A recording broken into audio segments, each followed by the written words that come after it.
Okay, we got the Morning Glory here, and we put on splash rails. What I did is I took some 1x2 pine, and I made this scarf joint here, and let that dry overnight.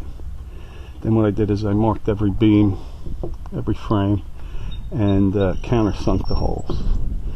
Then went from the back almost up to the front, probably 15.5 feet, and screwed it in with 2.5-inch stainless steel screws. Then I mixed some epoxy with wood flour for a nice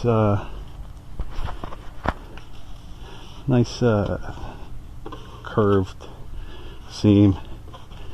Filled it all in, and now I'm going to sand it down, and then I'll be coating this with just epoxy, and it'll be ready for paint.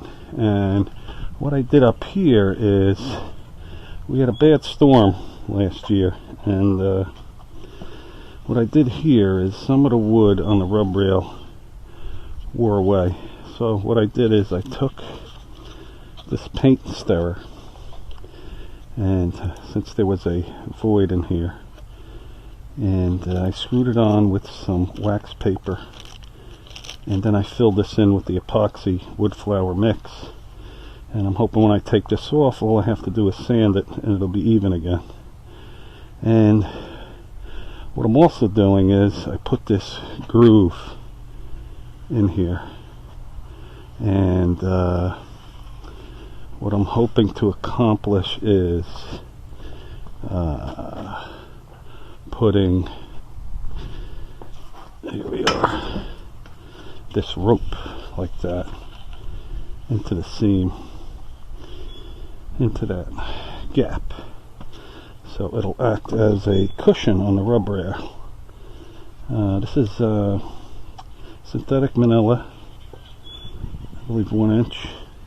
And all you do is cut it with a hot razor blade, and it seals the end.